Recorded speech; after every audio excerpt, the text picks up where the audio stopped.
अहमद अवैस साहब, आप कैसे देखते हैं इस राय को कि इस मामले पर कानून साजी होनी चाहिए? और एक तासुर से यह भी मिल रहा था कि सुप्रीम कोर्ट इस मामले को पार्लियामेंट के पास भेजना चाहती है कि पार्लियामेंट इसको देखे। आप क्या समझते हैं, कौन सा सही फोरम है इसके लिए?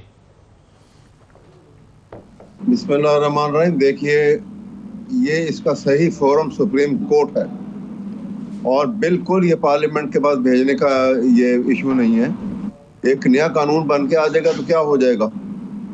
बात तो पाशा साहब भी जो कर रहे थे बिल्कुल दुरुस्त बात कर रहे हैं। It is the question of implementation of law.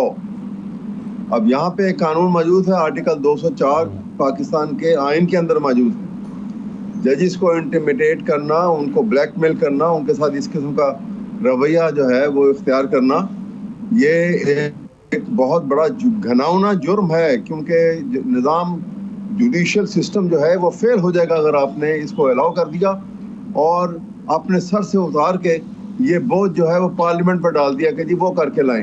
ये बिल्कुल उनका काम नहीं है।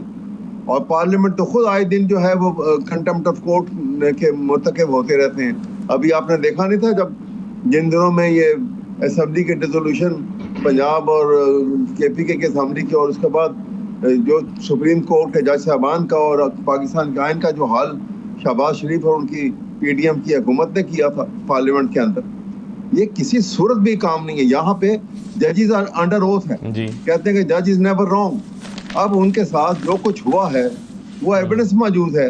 उन्होंने बाकायदा कलेक्टिवली पहले इनको इंडिविजुअली बताते रहे हैं। जज साहबान को कहा, chief justice Islamabad high court को कहा, उसके बाद उन्होंने सुप्रीम कोर्ट के चीफ जस्टिस को, सीनियर जज थे खुद जस्टिस काजी फैज़ीसा साहब, इनसे भी कहा।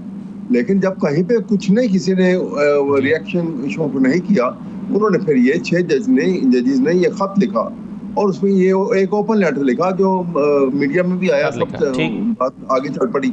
मेरा सवाल कहने का ये है कि यहाँ पर जो प्रॉपर अप्रोप्रिएट अगर स्टेप लें और स्ट्रांगली स्टेप लेना चाहिए, और वो ये है कि ये जो इंटेलिजेंस एजेंसीज के चीफ्स जो हैं उनको कोर्ट के अंदर बुलाएं और उनसे कहें कि वो लिस्टें उनको प्रोवाइड करें उन कंसर्न ऑफिसर्स की जिनकी ड्यूटी जो है वो कोर्ट्स की से मुतल्लिका है, सुप्रीम कोर्ट से, हाई कोर्ट से, जो वहाँ पे कलेक्ट करते हैं और वो इंफॉर्मेशन लेते हैं और डिसमिनेशन ऑफ न्यूज़ जो है वो पास ऑन करते हैं और टू दी कंसर्न डिपार्टमेंट और एजेंसीज को। वहाँ से सारी बात खुल के सामने आएगी। ये they have to take it के जो जजेस ने कहा है ठीक कहा है। सर अभी तो खैर जवाब अटॉर्नी जनरल के थ्रू, जी अहमद अवैस साहब, अटॉर्नी जनरल के थ्रू जवाब तो मांगा गया है तमाम इदारों से। वो तो मेरा ख्याल है अगली हियरिंग पर जवाब आएगा, तो उससे जो आप बात कह रहे हैं मेरा ख्याल है उसमें जवाब मिल जाएगा। ये सोच बिल्कुल गलत है कि ये पार्लियामेंट के सपुर्द कर दिया जाए। इसका मतलब है पार्लियामेंट में कौन बैठे हुए हैं? पार्लियामेंट में जो बैठे हुए हैं उन्हीं के इमाम पे तो ये काम हो रहा है, वो तो मिले हुए हैं सारे।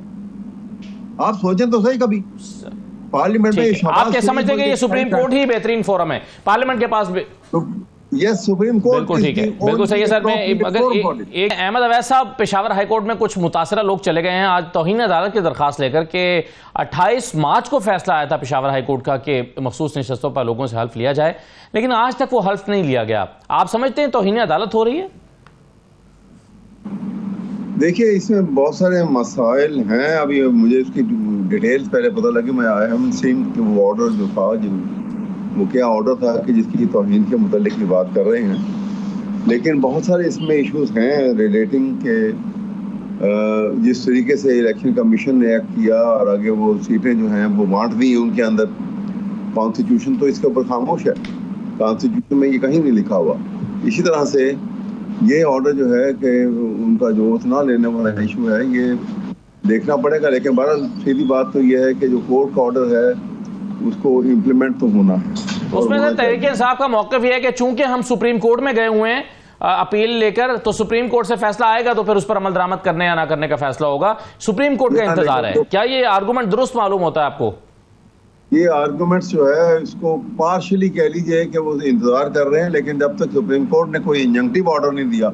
असल में चाहिए ये था कि सुप्रीम कोर्ट को ये मैटर इतना अहम है कि बाकी सारे काम को छोड़ के उनको चाहिए था कि ये इसके ऊपर ये केस को फिक्स करते और इसके ऊपर इंजंक्टिव ऑर्डर इशू करते अगर करना था उन्हें। हाँ। क्योंकि उस एजेंसिव ऑर्डर की बुनियाद के ऊपर ये प्रॉपर तरीके से इसको रोका जा सकता था। अब क्योंकि उन्होंने वो एक स्टे ऑर्डर इशू नहीं किया, तो इस वजह से वो स्टे ऑर्डर के ना होते हुए तो फिर ये कंटेम्प्ट वाला केस तो है वो एक मुनासिब कार्रवाई की सूरत अख्तियार कर लेता है।